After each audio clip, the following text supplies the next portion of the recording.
All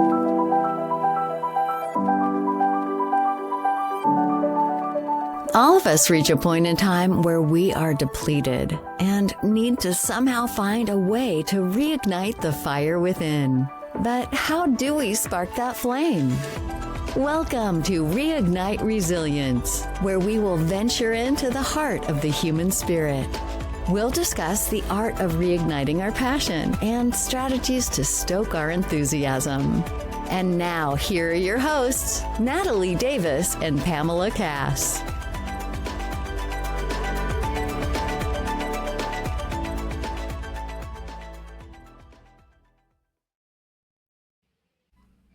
Welcome back to another episode of Reignite Resilience. I'm your co-host, Natalie Davis, and I'm so excited to be back with all of you today. And joining me, of course, is your co-host, Pam Cass. Hello, Pam. How are you? I am fantastic. It is. I was just saying it's been 70 degrees here the last couple of days. It looks like it's going to be like that for the rest of this week. I've got flip-flops on. I went and got a pedicure because it's so nice. I can't be looking at my winter toes. So it's well, it's good. And today we have a guest, which I'm super excited about, but she's coming from New York, and they've got a bit of snow there. So yeah, absolutely. I haven't left my house yet, so I don't know what the temperature is outside. But the sun is out, and that's always what I'm looking forward to. As long as the sun's out, I'm great. Yes. It is windy as all get out, but other than that, so don't go outside. You'll blow. Springs, I say. Yeah, you'll blow away anyway. So. Exactly. Well, why don't you tell our listeners who's joining us today? And I can't wait to dive in. I'm super excited about this. So today we have Kaitlyn Schneider. She is the founder and head of innovations at East and West, a prestige health skincare brand rooted in science, elevated by story, and driven by purpose. Trained as a biological engineer, she brings a rare blend of technical fluency and aesthetic instinct to the beauty industry. Her early experience at Tata Harper deepened her understanding of how chemistry, sustainability, and system thinking intersects in modern skincare. Welcome. We are so excited to have you with us today. Thank you for braving the weather and being with us.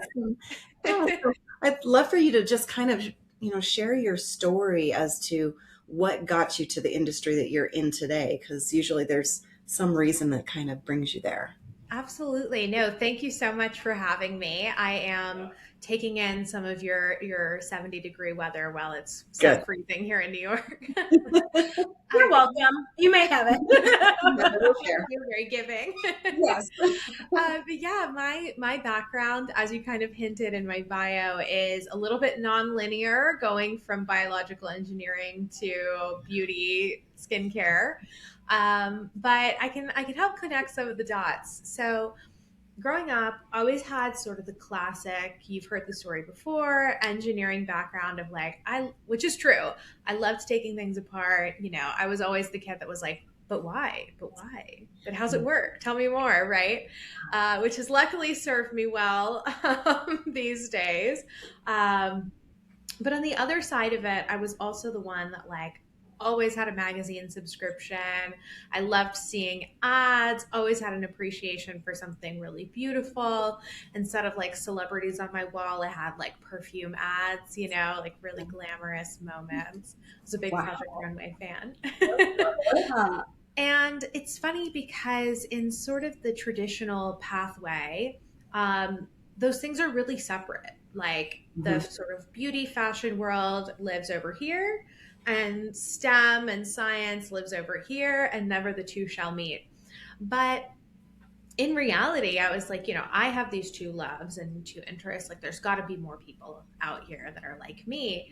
And I found really in my research or just talking to friends, it's if you talk to any scientist, engineer, they'll always describe their process as so experimental, creative problem solving, as in some cases throwing spaghetti at the wall, seeing what sticks, and really challenging that way. But if you talk to artists too, they'll describe how technical their work is and very exacting, and it's in no way, just wake up and make a masterpiece, right? It's very technical and systems oriented. And so I was like, all right, these things really want to be together.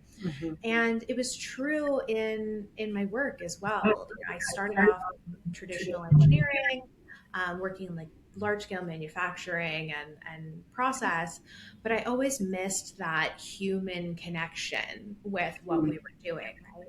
The best tech in the world that people don't know how to use doesn't do anything for us. And the same thing is true of skincare.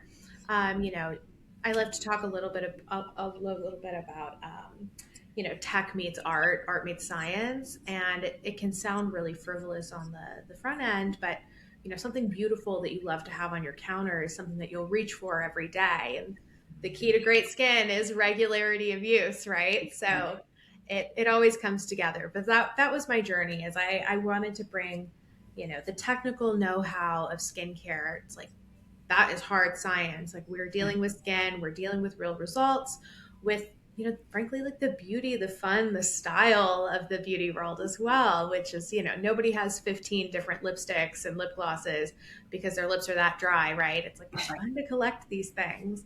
And so it was all about raising the aesthetics of skincare to the expected results of skincare as well.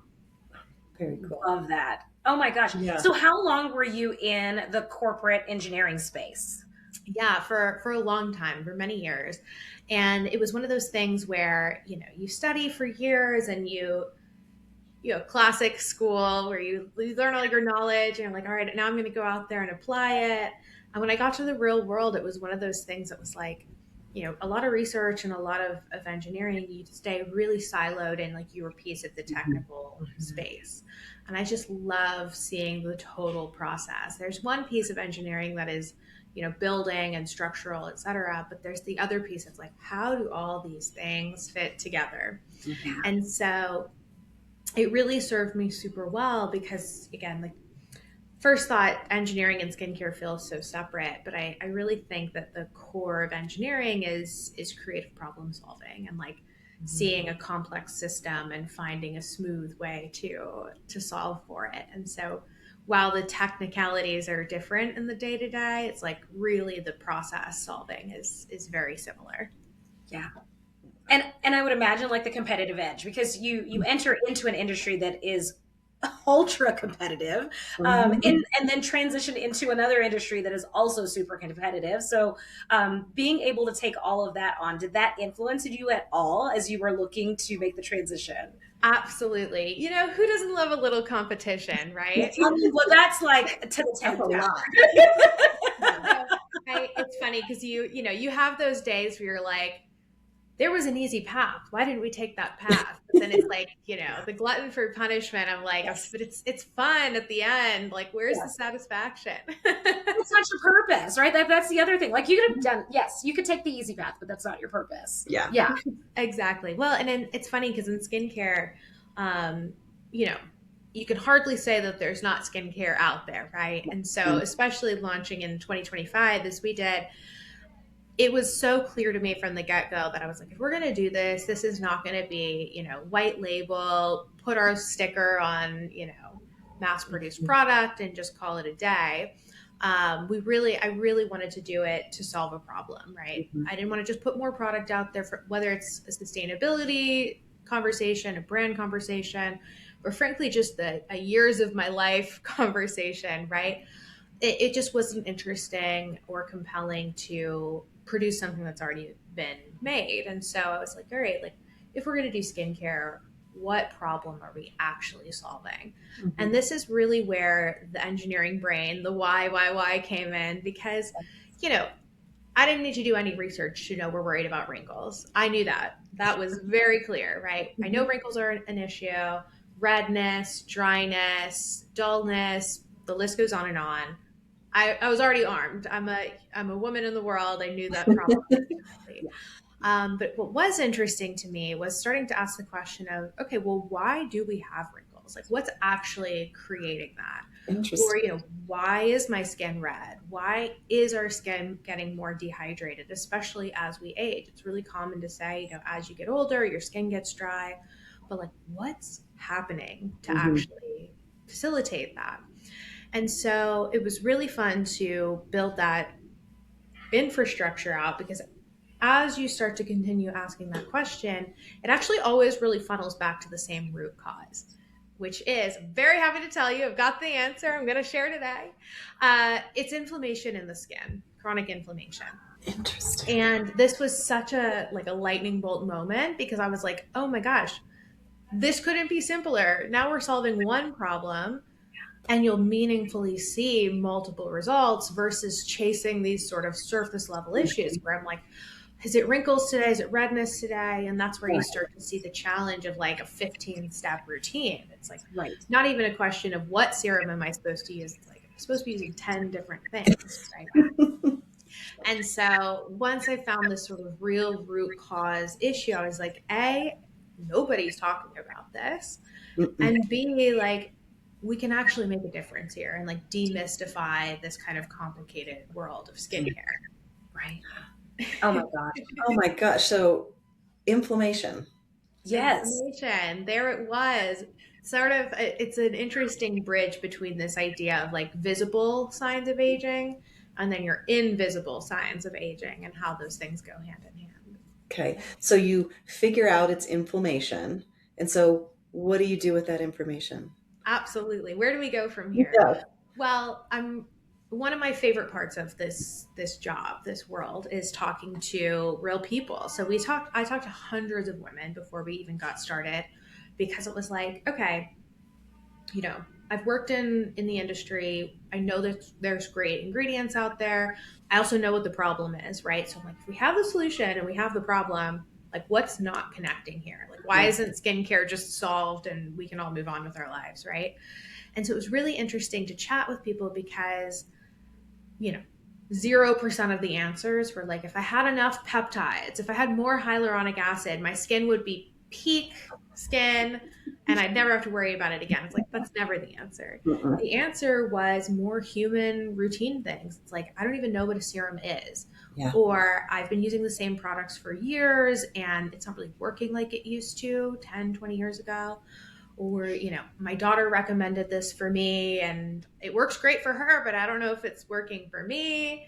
Or how do I build a routine? You know, the list goes on. And these are probably like really familiar challenges. You know, we've all been in the store where you're looking at the wall of serums and you're like, I gotta go. Yes. Well, even the inundation with all of the videos on social media, like it's some new miracle cream and there's all these every time and you're like, oh my gosh, like, what do I buy? You've got really enthusiastic people saying like, this is it. This is the solution. And then you scroll and somebody else is like, no, this is it. Right. Yeah. It's really hard. And so that's where it was like, oh, this is actually great news, because what I'm finding is on the technical side, there's one root cause. And on the functional side, we need to minimize our routine and sort of demystify. So I always like to describe our system, our routine, as maximalist results, maximalist impact, minimalist routine. So it's only 3 steps, 1, 2, 3. Everything's got to do more. Same routine, AM, PM. You're fighting that root cause, and you do the same thing twice a day, every day. That's my language. That's my language. Right? Yeah. It's the biggest thing that deters me is like, oh, well, you only use this at night or you only use this in the morning. And if I'm on the road, that means I'm packing all of the products because I have to have my morning and evening routine. And so I just stay away from it. If you can narrow it down to just 4 or 5. And then the wording fades, and then I can't read if it's the morning or the evening, and then I need my glasses, and it's just like, and I'm just like, forget it. I don't even know. It's a long day, and you're like, the last thing you do is try to figure this out. I'm like, half the time, this double cleansing is a big trend right now, and I'm like, it's a miracle for most people if you're washing your face once. Like, what are we doing? Yes, I've seen that. I didn't pick that practice. I did not. I don't. I have to brush my teeth twice, but that's it. I don't have time to wash my face twice. Oh no, they're double cleansing in the exact same sitting. Like they're doing it at the same. No. Yes. No. The triple cleanse. It's chaos before you, let alone like starting your leave-on layers. No, it's really crazy. Goodness. So So yeah, so that became really the mission, because like I think so often, in other industries, right? If you have a toothache, you go to the dentist and they fix your tooth and you move on. Yes. If you have a breakout or a wrinkle, it becomes like somehow it's become this like moral failure, and like my skin hates me, I don't know what to do. Like like I should be doing this, but I just don't. It's like becomes so overwhelming. Yeah. And it's just science. Yeah. And there's pressure for everybody to be skincare obsessed or a skincare expert. And it's like, don't worry about it. That's what I'm here for. You know what I mean? Like this, I have plenty of science to share. It's all in our site. You can see it. But how do I do this in a way where you can just feel confident and like move on to your rest of your day? Yes. I always like to say, like, your skincare should be like the least interesting thing about you. Yes. Right? Like, don't get me wrong. I think our skincare is pretty interesting, but it's like, if it's taking up half your day and it's all you talk about, and it's, it's too much. It's doing too much. Yeah. Yeah. Yeah. And I love that. Happy to say that there's only really 3 keys to getting great skin. I hope that you use our routine. I think it's a really great one, but it's 3 things. It's good ingredients, regular use, and proper application. Okay. Ingredients are, really common. We talk about ingredients a lot. We'll talk maybe a little bit about ingredients today, but where I see most people fall off is on like that proper application and regular use. So if we can cross that bridge, it all works. We're halfway there. Yeah. Okay. That's huge. So twice a day. So tell us about the application, because I'd be like, well, how hard is it to apply something? How do you screw that up? But I'm like, I probably could. It's funny because it's in 3 steps, easy, no brainer. In like 10 steps, that's where it gets a little dicey. So for us, all of our products replace multiple products in your routine. So 3 steps, we have a cleanser. Now your cleanser is going to do cleansing, of course, but it's also going to be your makeup remover and a hydrating mask. So if you've ever had that cleansing step where you wash your face and it's like saran wrap moment, it's really tight, you're like, oh God, I need the moisturizer now. This is not going to do that. So on a scientific level, it's actually an oil-based cleanser. So you can think of it as like dissolves like. So an oil-based cleanser is really going to break up makeup. It's going to break up any excess oils on your skin. It's going to break down any SPFs, but it all washes away clean without that like harsh stripping feeling, versus a water-based cleanser where, it really can't think of water and oil together. It really can't break up that layer that might be like stuck on your skin. And it's really nourishing. So you wash it off, you're really comfortable, and you've got this great base layer. Because the last thing you want to do is it's the end of the day, you've built up the energy to wash your face, and now you're uncomfortable, and you've disrupted your barrier and all these negative impacts. So that's step 1. Wash your face 1 time, you're good. Step 2 is our mist, and there's a couple different things that this replaces as well. So this is going to replace a toner, it's going to replace an essence, and it's also going to replace sort of a refreshing mist spray. And the way that it does that is it gives you all the brightening that you'd want in a toner without some of those harsher acids that you typically get there. The hydration of an essence with that fresh, cooling feeling of a mist. Okay. All in one place. You're good to go. No finding a cotton pad, no searching through your bathroom. And then last but not least is our what we call a serum, which is your serum and your cream moisturizer all in one. So no confusing layering of different serums for different benefits and then figuring out what moisturizer to put on top. It's all in one step, really, really lightweight, disappears into your skin so you don't have any like pilling or stickiness or heaviness. 1, 2, 3, you're done. And very the same in the morning and in the night. So the same AM, same PM. Okay. I love that. Easy. How did you arrive at this formula, right? Because you have as you were going through, you named 9, 10 different products that individuals probably utilize like by themselves. How did you figure out the formula and the combination that would actually work? Yeah. So, I fortunately am a skincare junkie. So I'm like, I had these products in my bathroom. Okay. And so it's really. Were you a double cleanser before? Yes. double cleanser. I'm sort of in the category of like all or nothing. I'm like Okay. double, triple cleansing, or Yes. I'm like, I was at the office late and I fell asleep with my makeup on. I'll be honest. I'm a real person too. Yeah. But I had these products, and so I had my own experience. But beyond that, Okay. it's great because people use these products every day, so people have really deep insights into whether they think they do or not, into what's working and not working, Mm-hmm. and it was really interesting to see that like just the number of steps was becoming an issue. Yeah. And the key to a lot of products working is regularity. Like with our products too, there's going to be benefits that you see pretty quickly, but some of those more meaningful benefits like dark spot reduction, wrinkle reduction, some of that deeper hydration takes a little bit of time. And so if you're skipping or you're hopping around or using different things on different days, it just never has a chance to really set in, which is where that frustration around like nothing plays well with my skin, it always seems to set in. Right. And so when I was developing our line, really, again, it started with ingredients. It started with the science. And so I had this new lightning bolt of, inflammation is the problem. We have this root cause. And so we needed to develop some new tech and to actually address that. So really happy to say that we have our own patent pending ingredient. Nice. It's across all 3 of our products. Really exciting. Congratulations. That's huge. That's huge. Big deal. Thank you. But we did a ton of research with it to say, how does your skin work? What is causing inflammation? How does chronic inflammation like manifest in your skin? What are those processes, right? Mm-hmm. And so it's actually nanotech. So it's not a big molecule that's going to sit on top of your skin. It's able to actually be absorbed into your cells. And it's got 3 levels of action that really on the individual cellular level make a big difference over time. So we developed that tech, but you don't have to take my word for it. It's heavily clinically tested, really, really wonderful results. We did gene testing on it.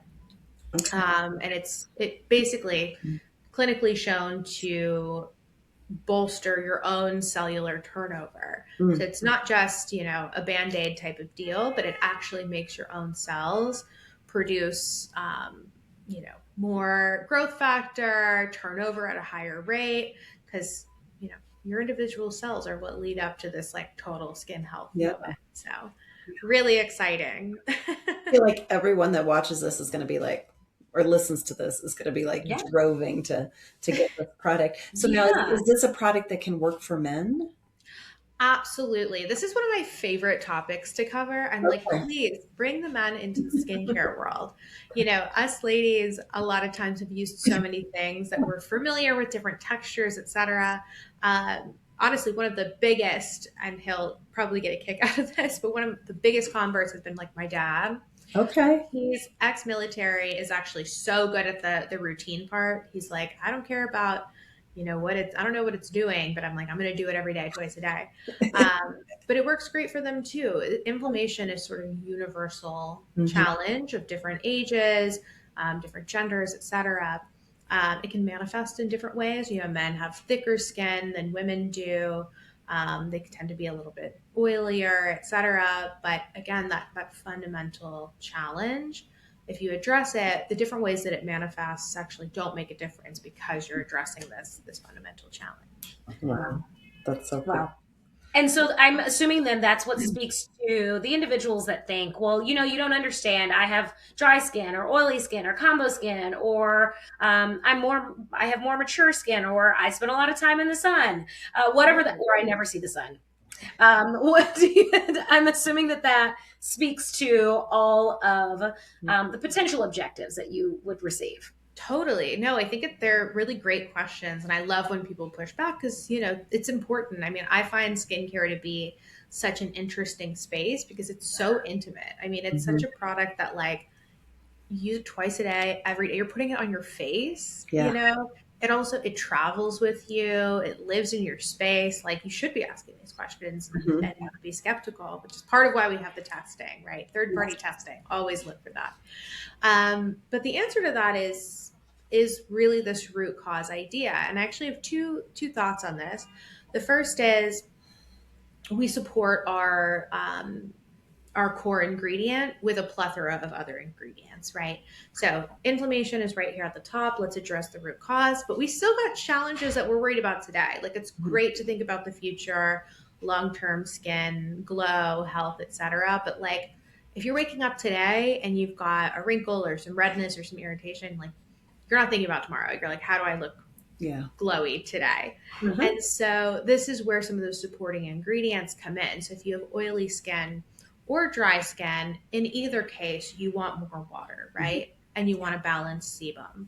So we have ingredients in our cleanser, for example, that are super hydrating. Think literally water injecting into your skin, and then a humectant layer that really seals it in without it feeling heavy, sticky, etc.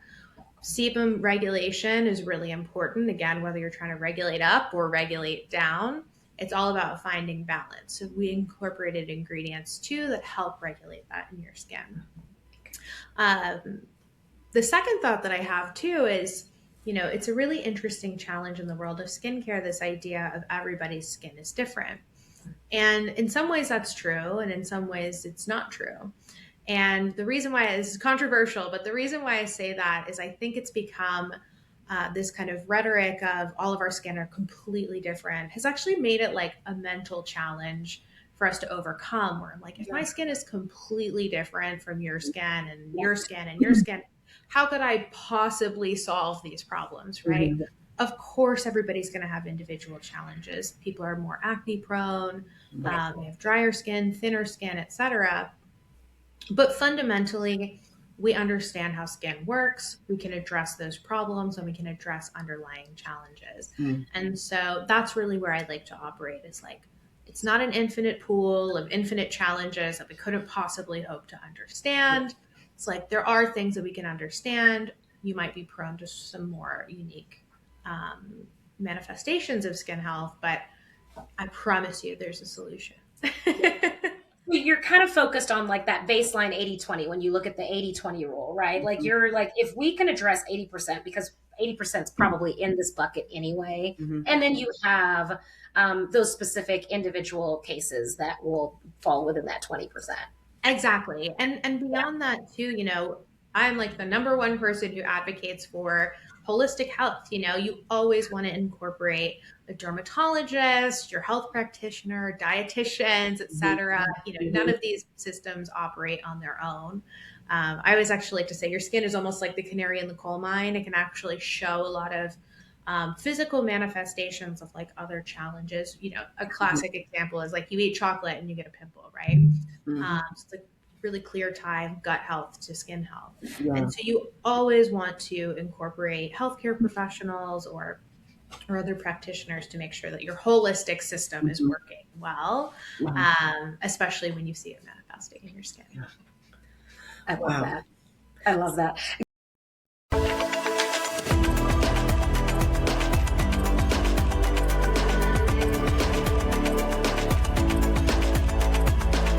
Thank you for joining us today on the Reignite Resilience podcast. We hope you had some aha moments and learned a few new real-life ideas to fuel the flames of passion. Please subscribe on your favorite streaming platform, like or download your favorite episodes, and of course, share with your friends and family. We look forward to seeing you again next time on Reignite Resilience.